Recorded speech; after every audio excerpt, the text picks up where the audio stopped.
Olá, amigos! Seja bem-vindo ao primeiro estudo do DVD A Reforma Protestante.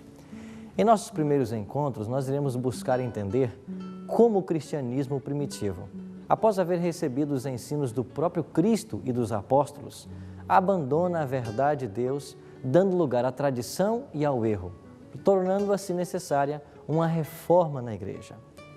Nós também iremos aprender que uma das armas que Satanás usou contra os cristãos foi a perseguição.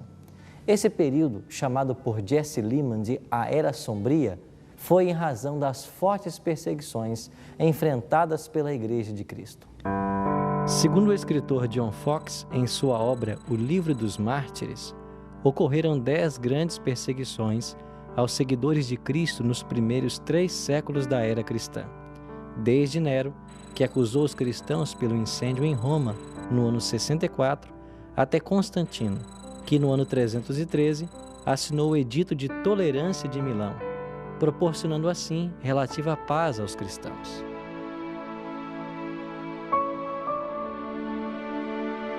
O autor do livro de Hebreus declara que esses foram apedrejados e tentados, foram cerrados ao meio, morreram ao fio da espada, andaram vestidos de peles de ovelhas e de cabras, necessitados, aflitos e maltratados.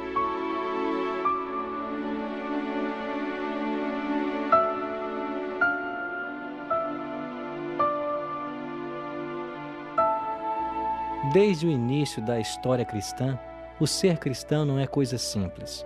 O próprio fundador do cristianismo, Jesus, morreu pregado em uma cruz como um malfeitor. Pouco mais de 3 anos depois, Estevão, um dos 7 diáconos da igreja primitiva, se tornaria o primeiro mártir cristão, ao ser apedrejado por sua fé em Jesus Cristo. A partir de então e até nossos dias, sempre existiram pessoas que foram colocadas em situações nas quais tiveram que selar o testemunho com o próprio sangue, homens dos quais o mundo não era digno.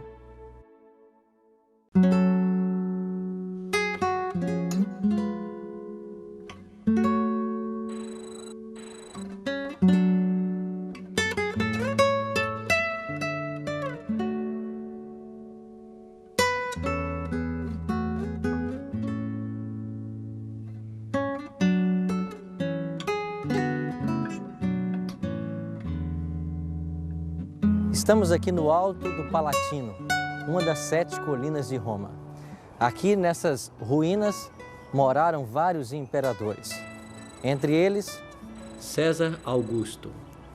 Nero, no ano 54, chegou ao poder na cidade de Roma e algum tempo depois ele colocou fogo na cidade de Roma.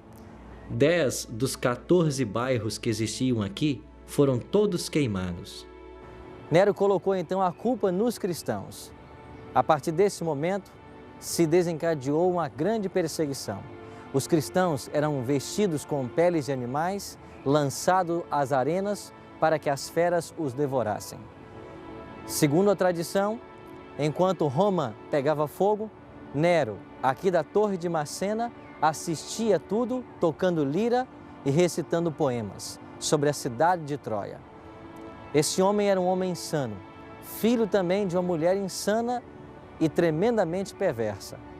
Nessa primeira perseguição desencadeada por Nero, pereceram Paulo e Pedro, 2 dos apóstolos de Jesus Cristo.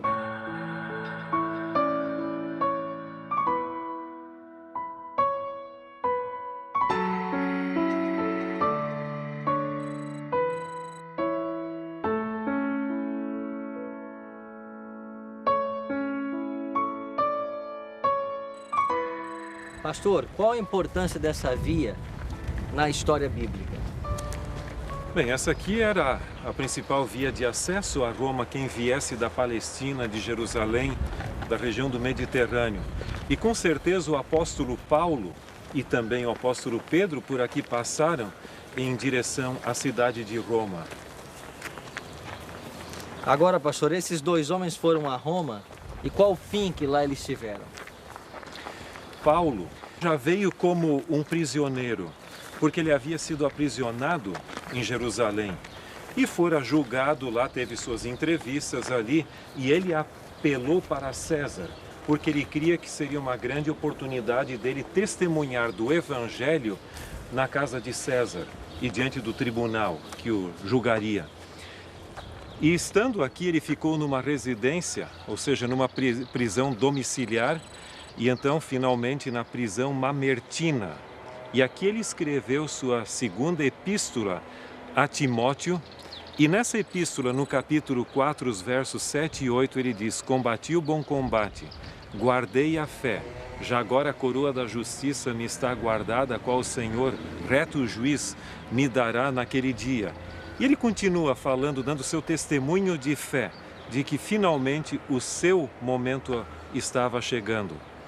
Em realidade, Paulo havia presenciado o apedrejamento de Estevão, o primeiro mártir cristão, e ele consentira nesse apedrejamento, porque ele ainda não era um cristão. Aquilo tocou muito, e ele finalmente, diante daquela experiência no caminho de Damasco, também se tornou um cristão.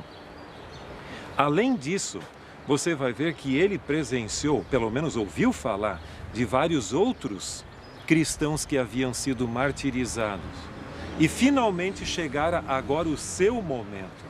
E ele cria que era um privilégio poder testemunhar do Evangelho da graça de Cristo, depondo a sua vida também como um mártir. E ele foi decapitado aqui. Por sua vez, Pedro, ele também foi julgado, segundo a tradição, nesse lugar, e ele foi condenado à crucifixão. A tradição diz que no momento de ser crucificado, ele pediu para não ser crucificado como Cristo, na mesma posição, mas de cabeça para baixo, porque ele não julgava ser digno de morrer da mesma forma como Jesus Cristo havia morrido.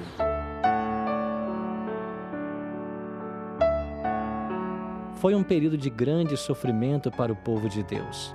Segundo o historiador Tácito, os cristãos eram vestidos de peles de animais para que os cães os matassem a dentadas.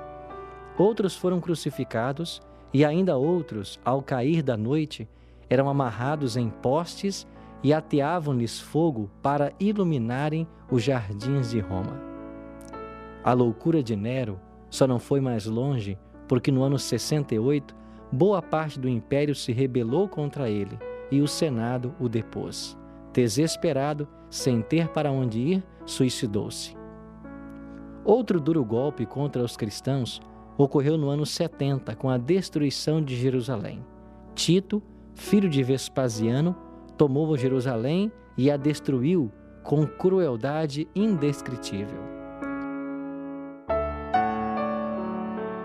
O efeito produzido na igreja pela destruição da cidade foi o que pôs fim para sempre nas relações entre judaísmo e cristianismo.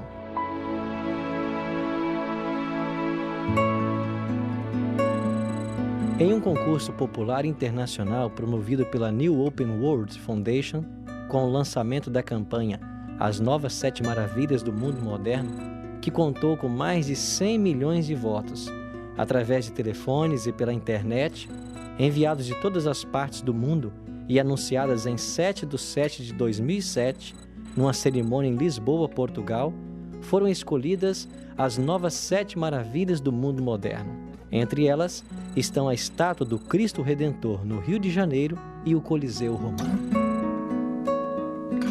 A construção do Coliseu Romano, como é habitualmente conhecido o Anfiteatro Flávio, foi iniciado no ano 72 por ordem de Vespasiano e completada por Tito, seu filho, no ano 80, que dedicou 100 dias de festas para tal acontecimento.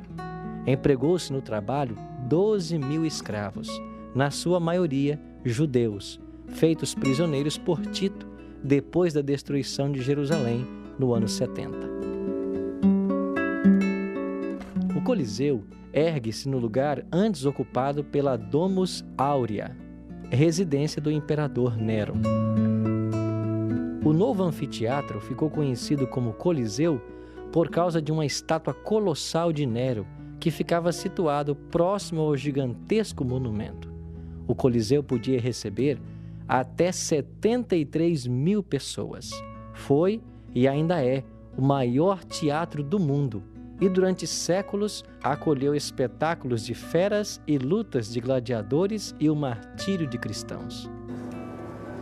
Durante os primeiros séculos da história cristã, esse Coliseu romano tornou-se um símbolo da morte dos cristãos e de todos aqueles que, amando a palavra de Deus e não se curvando ante aos ídolos romanos, depositavam aqui suas vidas.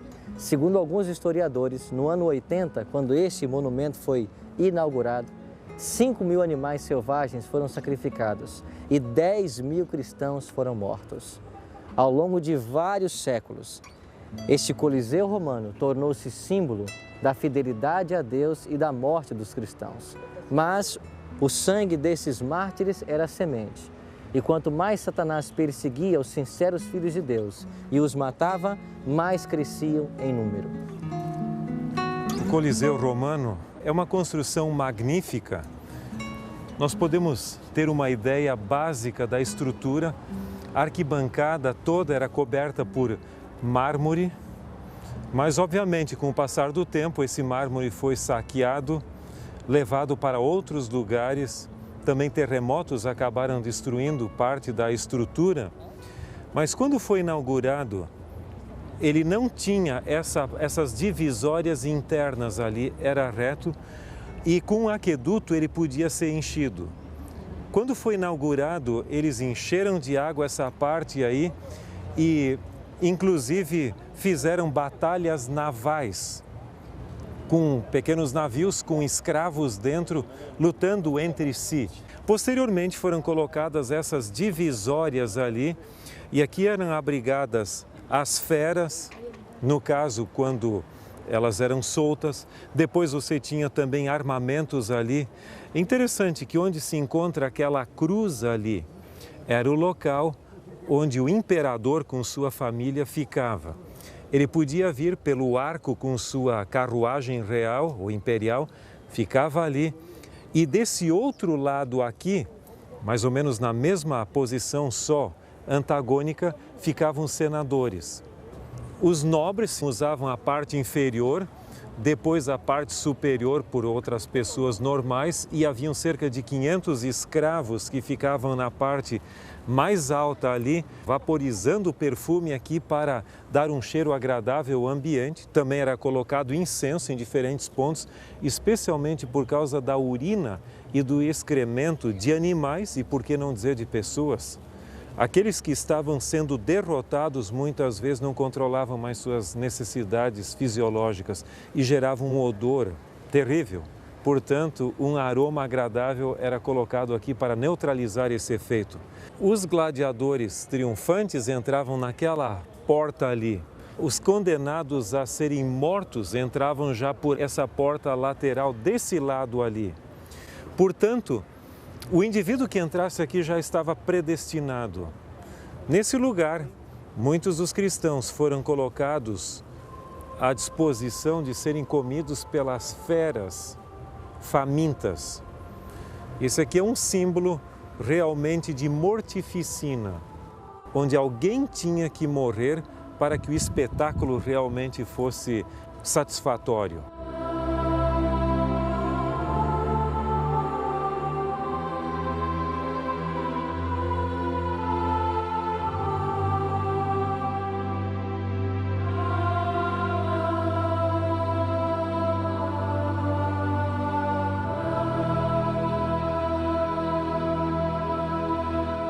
O Coliseu romano foi salvo da destruição por causa de sua consagração aos mártires cristãos. No século XVII, o Papa Bento XIV consagrou a paixão de Cristo e o declarou lugar sagrado, em função dos mártires que ali morreram. Na sexta-feira, dia 18 de abril de 2003, o Papa João Paulo II declarou: "Este Coliseu é um símbolo, sobretudo, fala-nos dos tempos passados, daquele grande império romano que se desmoronou. Fala-nos daqueles mártires cristãos que deram seu testemunho com sua vida e sua morte. É difícil encontrar outro lugar onde o mistério da cruz fale mais eloquentemente do que aqui, diante deste Coliseu. A segunda perseguição contra os cristãos foi desencadeada pelo imperador Domiciano, irmão de Tito. Nessa perseguição, o apóstolo João foi exilado na ilha de Patmos. Nesta isolada ilha, João escreve o livro do Apocalipse. Depois da morte de Domiciano, João foi posto em liberdade e, em torno do ano 97, volta para Éfeso, de onde escreve seu evangelho. João morre com aproximadamente 100 anos de idade. Na terceira perseguição listada por John Foxe em seu livro, pereceu Inácio, bispo de Antioquia. Ele, que fora discípulo do apóstolo João, foi lançado às feras aqui no Coliseu Romano no ano 107. Seu crime? Carregar a Jesus Cristo em seu coração. Sua fé e dependência de Cristo o fortaleceram para a hora da provação. Ele disse: que sobrevenham a fogueira e a cruz, que venham as feras selvagens, que venham a quebra dos ossos e a dilaceração dos membros, que venha a trituração do corpo inteiro, que assim seja. Quero apenas conquistar Jesus Cristo. Quando ouviu sua sentença, caiu de joelhos, e ergueu seus olhos aos céus e bradou: Ó Senhor, agradeço-te por haver me honrado com o mais precioso sinal da tua caridade e permitido que eu seja acorrentado por teu amor, como foi o apóstolo Paulo. Quando foi condenado a ser lançado às feras, disse: Eu sou trigo de Cristo, serei triturado pelos dentes de animais selvagens, para poder ser considerado pão puro.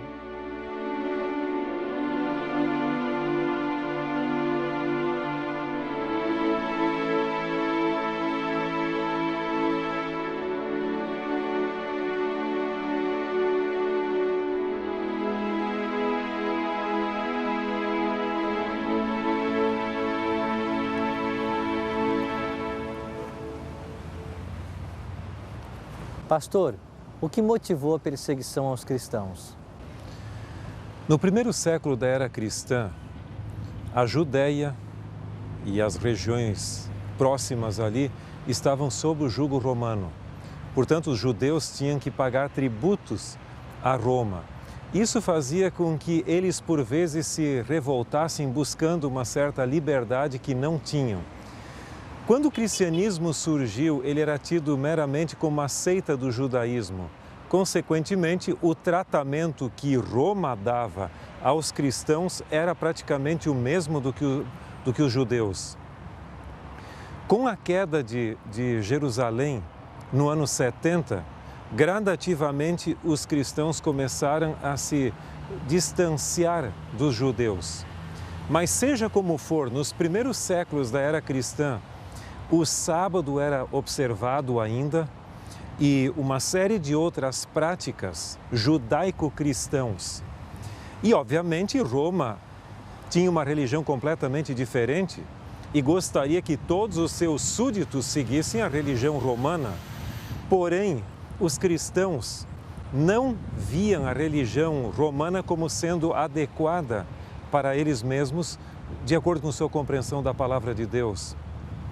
Uma das características básicas da religião romana era o culto ao imperador. Além disso, o domingo era observado em vez do sábado bíblico. E a observância do domingo foi absorvida por Roma basicamente por duas vertentes. A primeira delas foi, obviamente, os filósofos romanos que foram para Alexandria, no Egito. A outra fonte foram os soldados romanos que foram pelejar na Pérsia. E a Pérsia tinha um culto chamado mitraísmo, ou seja, o culto ao sol. De acordo com o historiador inglês Toynbee, ele diz que os romanos tinham uma prática interessante. Antes de decretar a guerra contra uma nação, eles costumavam incorporar a divindade daquela nação no seu panteão, com um lugar honorífico nesse panteão. E foi o que aconteceu quando eles foram pelejar contra a Pérsia. Eles colocaram o deus Mitra, o deus Sol, no seu panteão e depois começaram a guerra. Portanto, Constâncio, Constantino e alguns imperadores romanos, eles eram devotos adoradores do deus Mitra, o deus Sol. Havia, portanto, um contraste marcante entre a religião romana, com o seu culto ao imperador, bem como ao culto ao Sol, e a religião bíblica dos cristãos, que aceitavam um único Deus verdadeiro, Deus o Pai, Jesus Cristo mediador entre Deus e os homens, o Espírito Santo e a observância do sábado bíblico. E Roma não aceitava a negação do culto ao imperador. Era tido praticamente como uma conspiração ao poder imperial. Agora, pastor, o que fazia com que esses cristãos estivessem dispostos mesmo a morrer antes de renunciar à sua fé? Eles tinham uma convicção muito grande. Eles criam que na palavra de Deus eles encontravam sua única norma de fé e prática. Ou seja, o ensino apostólico era o verdadeiro e genuíno cristianismo. Consequentemente, eles não podiam abdicar disso, porque seria apostasia, como Paulo algumas vezes falou em Atos capítulo 20, também escrevendo aos Tessalonicenses que haveria de vir um outro poder. Eles queriam ser leais a Cristo e aos seus ensinos e os ensinos apostólicos, mesmo que tivessem que pagar com o seu próprio sangue essa convicção e essa lealdade. Que lições podemos aprender hoje do exemplo de todos esses mártires que morreram por amor à verdade? O Coliseu romano que está atrás de nós testemunhou muitos mártires da fé. E eu creio que esta fé, esta coragem, essa lealdade a Cristo e sua palavra foi o que motivou esses primeiros cristãos e que deveria nos motivar também hoje. A dificuldade é que hoje nós nos distanciamos cada vez mais da lealdade a Deus e sua palavra e nos aproximamos cada vez mais da cultura na qual existimos. Em outras palavras, muitas coisas que no passado eram tidas como pecado, hoje não são mais, por serem culturalmente aceitas. É óbvio que devemos viver num mundo real e como membros dessa comunidade na qual existimos. Mas quando há uma diferença entre a lealdade, a palavra de Deus e a minha cultura, nossa posição deveria ser como de Pedro e dos demais apóstolos. Antes importa obedecer a Deus do que aos homens. Alguém disse que se no passado foi difícil para os mártires morrer pelo Evangelho, hoje difícil é viver por ele. Muitas vezes moramos em locais onde existe grande liberdade religiosa, temos facilidade de estar numa igreja, adorando junto com outros irmãos, mas temos uma religião superficial, que pouco se importa com, de fato, os princípios apresentados pela Palavra de Deus. Que possamos hoje tomar uma decisão de sermos fiéis aos princípios ensinados na Palavra de Deus e que o exemplo deixado a nós por todos os mártires da história possam nos motivar a levar aqui uma vida santa e aguardarmos um dia a recompensa eterna que haveremos de receber das mãos do próprio Jesus Cristo.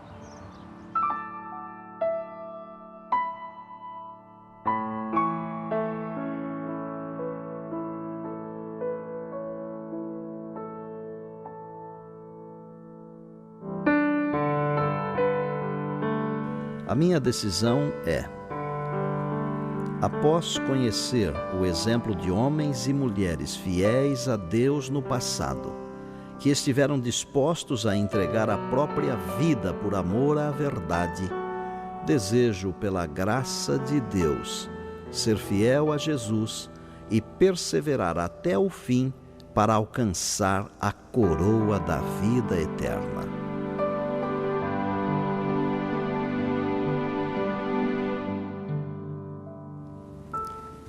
Se você deseja tomar essa decisão, ore comigo agora.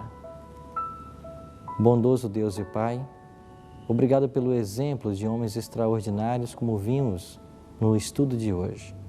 Que nós possamos ter a mesma fidelidade à Tua palavra e buscar com a ajuda do Teu Espírito, viver à altura de todas as verdades que ela nos ensina. Isso te oramos em nome de Jesus. Amém.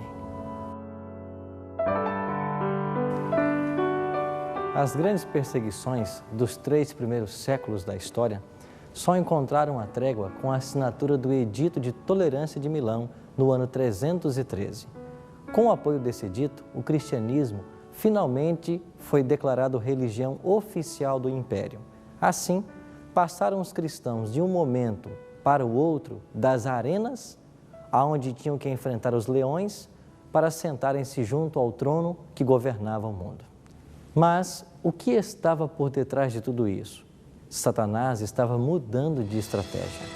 Iremos estudar com mais detalhes a respeito desse tópico em nosso próximo encontro. Até lá!